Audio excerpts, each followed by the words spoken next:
আজকে ফুল তুলছে পিসেমণি। দেখো কত সাদা ফুল ফুটেছে।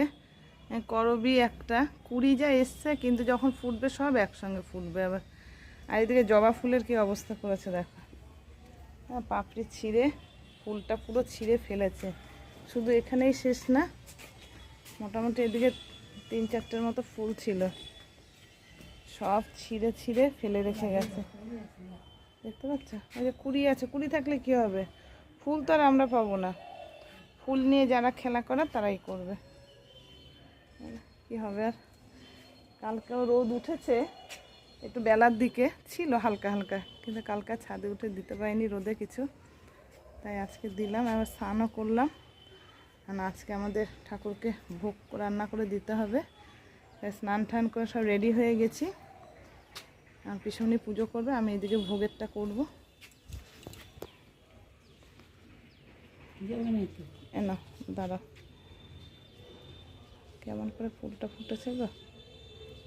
এমা পাপড়ি মনে হচ্ছে খুলে গেল।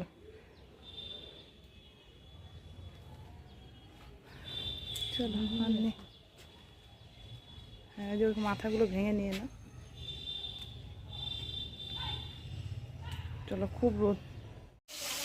নমস্কার, কেমন আছো সবাই? আশা করি সবাই ভালো আছো, সুস্থ আছো।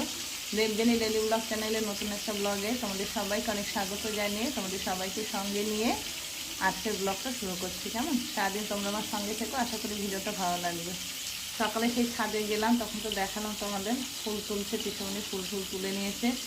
এদিকে সমস্ত ছেটানো ছিল, কালকে যেহেতু এখানেই সমস্ত কাজ করেছি, তোমরা তো দেখেছো। আজকেও ভোগ হবে, তা ভোগের সমস্ত সবজিগুলো বানিয়ে ছাদের থেকে ধুয়ে নিয়ে এসে রেডি করে গুছিয়ে নিয়ে বসলাম। তারপর তোমাদের সামনে আসলাম। এবার কী কী রান্না হবে আজকে ভোগে সেটাই তোমাদের দেখাচ্ছি। দেখো, ফুলকপি ভাজি রসা করবো, ফুলকপি দিয়ে সব কিছু দিয়ে, মানে ভাগে ভাগে করতে গেলে কী হবে, অনেকটা সময়ের দরকার। তারপরে নিচে বসে তো পারি না করতে কাজ, সেই কারণে এই ফুলকপি, পনির, তারপরে নতুন আর কি তোমার এই ওল, আলু সব দিয়ে একটা রসা করব। তা পটল দেওয়ার কথা ভেবেছিলাম, পটলটা দিলাম না, কারণ কি পটলটা যে ভাজতে নিয়েছি, পটল ভাজা হবে বলে ভাবলাম থাক আর রসা করব না। এইদিকে ঢেঁড়স ভাজা হবে, কুমড়ো ভাজা হবে, আর ওই যে আলু ভাজা, আলু বানিয়ে রেখেছি, আমের চাটনি হবে, পায়েস হবে, আর খিচুড়ি হবে। এই হবে আজকে ভোরে রান্না। তো আগে রসাটা দিয়ে আজকে শুরু করেছি। আমি ভেজেছি, এখন কপি ভেজে আলু আর এই ওলটা ভাজবো। ভেজে এদিকে মশলাটাও রেডি করে রেখেছি, সব গুঁড়ো মশলা। চলো রান্নাটা করে নিই। এই যে ভুনো খিচুড়ি নামিয়েছি, আর এখনও ভাজাগুলো হয়নি। দেখো, ঢেঁড়স ভাজা, কুমড়ো ভাজা, এদিকে পটল ভাজা হবে, রসাটা হয়েছে, পায়েস হয়ে গেছে, এটাও রসা। আর ভোগে যে দেবো বাটি বেড়ে রেখেছি 3টে। এদিকে চাটনিও করেছি, দাঁড়া চাটনিটা দেখাচ্ছি। এই যে আমের চাটনি করেছি। আর এদিকে এই যে আলু ভাজা হচ্ছে, আলু ভাজা হলে পাঁপড়টা ভাজবো, তো বাকি যেগুলো আছে সব ভেজে নেব, তারপর ভোগ লাগাবো। অনেকটা বেলা হয়ে গেল।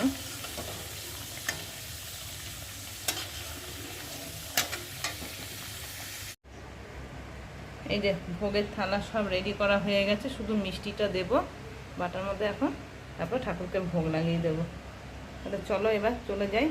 ওটা হলো ভুনো খিচুড়ি, তারপরে কুমড়ো ভাজা, পাঁপড় ভাজা, আলু ভাজা, পটল ভাজা, ঢেঁড়স ভাজা, ওইদিকে রসা, ওইদিকে হয়েছে তোমার চাটনি। এই যে এটা চাটনি, ওটা পায়েস, আর ফল কিছু দিইনি, শুধু এক টুকরো করে আপেল দিয়েছি, আর মিষ্টিটা দেবো, ব্যাস। চলো, ঠাকুরের ভোগ লাগানো হয়ে গেছে। এই যে এখন সব এরা খাচ্ছে, রিক আর রিকের বাবা এই বাড়িতেই বারান্দায় খাচ্ছে, আর ওরা সব ওই বাড়িতে খাচ্ছে। পিছনে আর আমার ছোটো নামা সব নিয়ে নিয়ে যাচ্ছে, ওদের দিচ্ছে খেতে পাতায় করে, সব পাতায় করে খাওয়া আজকে। দেখো, গুড ইভিনিং বন্ধু, তোমাদের সবাইকে প্রসাদ দিলাম, ভোগ টোগ হলো পর ঠাকুরের। তারপরে সেই আমাদের খেয়ে উঠতে উঠতে পুরো 4:35 হয়ে গেছে। তারপরে তো কত বাসন বেরিয়েছে, সেগুলো পিছনেই সব মাজলো। আমি ধুয়ে ধুয়ে পরিষ্কার করে সব রেখে গুছিয়ে রেখে এসেছি উপর করে বাসনগুলো। বারান্দাটা সব বসে খাওয়া হয়েছে, যারা ওপরে উঠে আসতে পারেনি তাদের খাবার আবার বেড়ে বেড়ে দিয়েছি আমি, আর ছোটো ননদ দিয়ে ওদের সবাই সামনের বাড়ির নিচে আর কি টেবিলে দিয়েছে খেতে।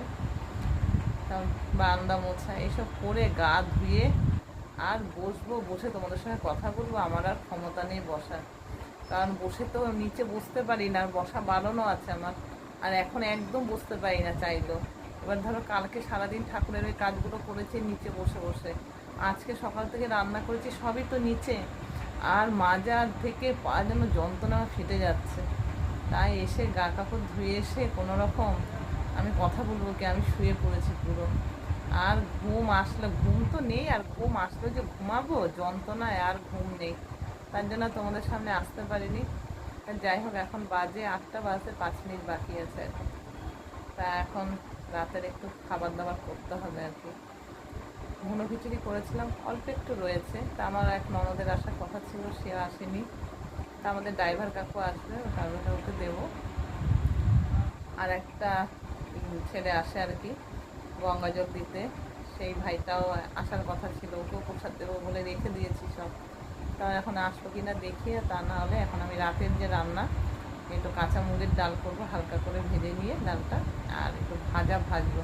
তখন ভাজার তো অনেকগুলো করে সব কাটা ছিল, তা সবটা লাগেনি, ভাজিও নিয়ে রেখে দিয়েছি কিছুটা। ঢেঁড়স পটল এখন একটু ভাজবো, কটা পাঁপড় ভেজে রাখবো, ডালটা করব। আর আমাদের আজকে সেদ্ধ চাল খাবো না, আমি আর পিছনে যেহেতু কাপড় তো উপোস করেছি, একটু আতপ চালই একটু ফেনা ভাতের মতো করে নেব, আমি আর পিছনে ওই খেয়ে নেবো, আজকে রাতে হয়ে যাবে। তা 8টা তো বাজলে আর 5 মিনিট বাকি, তা এখন না বসলে রান্নাগুলো করতে তো সময় লাগবে। তাই ভাবলাম এবারে উঠে বসলাম, তা একটু চা খেলাম।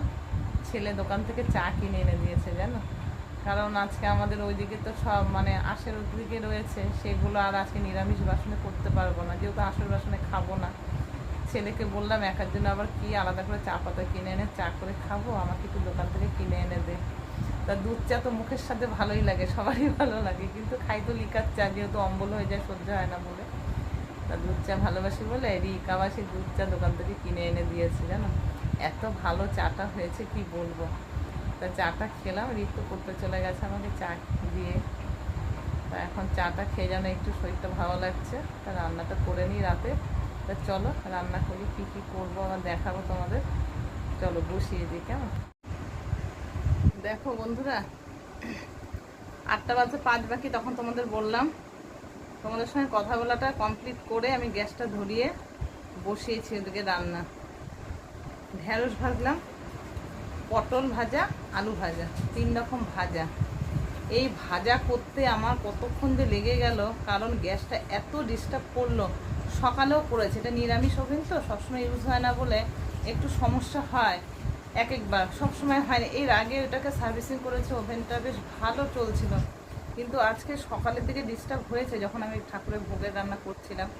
কিন্তু তারপরে কিছুক্ষণ পর আবার বেশ ভালোই হলো, জোরটা মানে বড়টায় আর কি, ভালোই তাড়াতাড়ি মোটামুটি হয়ে গেল। 2টোর মধ্যে ধরো 2টো 10-15-এর মধ্যে একদম সব গুছিয়ে আমি ভোগ দিয়ে দিয়েছি। আর তখন ভোগের বাটাগুলো যে গুছিয়েছি তোমাদের তো দেখালাম, কিন্তু সেখানে আবার যেন ভুলে গেছিলাম। পরে আবার তোমাদের সঙ্গে কথা বলার পর আমি দেখছি থালাটা ফাঁকা ফাঁকা লাগছে, ওখানে লুচি, সুজি, তালের বড়া, মালপোয়াটা দেওয়া হয়নি। তা মিষ্টিটাও পড়েনি, বললাম তো মিষ্টিটা আবার গিয়ে দেবো, যেহেতু ফ্রিজে আছে ওটা ঠাকুর ঘরে। তা ওইগুলো আবার দিয়েছি, তো থালাটা পুরো একদম ভরে গেছে। সেই 3.5 ঘন্টা ধরে ওই কয়েকটা পটল ভেজেছি 10-12টা, আর কিছুটা ঢেঁড়স ভাজা আর আলু ভাজা, 2টো বড় বড় আলু ভেজেছি আর কি, সে গোল গোল চাক করে ভেজেছি। ওই করতেই আমার মানে 2.5-3 ঘন্টা লেগে গেল, হচ্ছেই না, টিপ টিপ টিপ টিপ করে মাজা পা যেন ছিঁড়ে যাচ্ছে বসে থেকে থেকে, জানো কি বলবো। তার মধ্যে লাগছে গরম, দুপুরের দিকে এত গরম লাগেনি, এবেলা যেন বেশি গরম লাগছে সন্ধ্যের থেকে। লাস্টে ওই যে গোবিন্দভোগ চালের ওই অন্নটা করে নিলাম, করে এই যে এতক্ষণে খাওয়া কমপ্লিট হলো। আর দেখাবো কি, মাথা গরম হয়ে গেছে আমার ওই রান্না করতে করতে বসে বসে থেকে, সেই কারণে আর তোমাদের সঙ্গে কিছু আমি শেয়ার করতে পারিনি। এত রাগ হচ্ছিল নিজের ওপর যে কি বলবো, আর কিন্তু গ্যাস তো আমাকে জ্বালাচ্ছে, আমি আর কি করতে পারি, বুঝতে পারছিলাম না, সেই কারণে খুব কষ্ট হচ্ছিল। যাকে খাওয়া দাওয়া হলো, তার পিছনে চলে গেল এখন খেয়ে দে সামনের বাড়ির ওপরে। এবার এখন আমি তো গোছ গাছ করে রেখে এলাম, বাসনগুলো রেখে দিলাম, রাতের আর মাজতে নামিনি। কালকে আমাদের ওই দিদিকে বলবো, দিদি একটু ওই বাসন কটা ধুয়ে দেবে, তাহলেই হয়ে যাবে। তা চলো বন্ধুরা, আজকে ভিডিওটা এখানেই শেষ করছি। সবাই খুব ভালো থেকো, সুস্থ থেকো, সাবধানে থেকো। আর ভিডিওটা কেমন লাগলো অবশ্যই একটা কমেন্ট করে জানিও। যদি ভালো লাগে তো একটা লাইক করে দিও, আর আমার চ্যানেলটা সাবস্ক্রাইব করে আমার পাশে থেকো, আমাকে সাপোর্ট করো সবাই, কেমন? তাহলে চলো, আজকের মতো সবাইকে গুড নাইট, টাটা।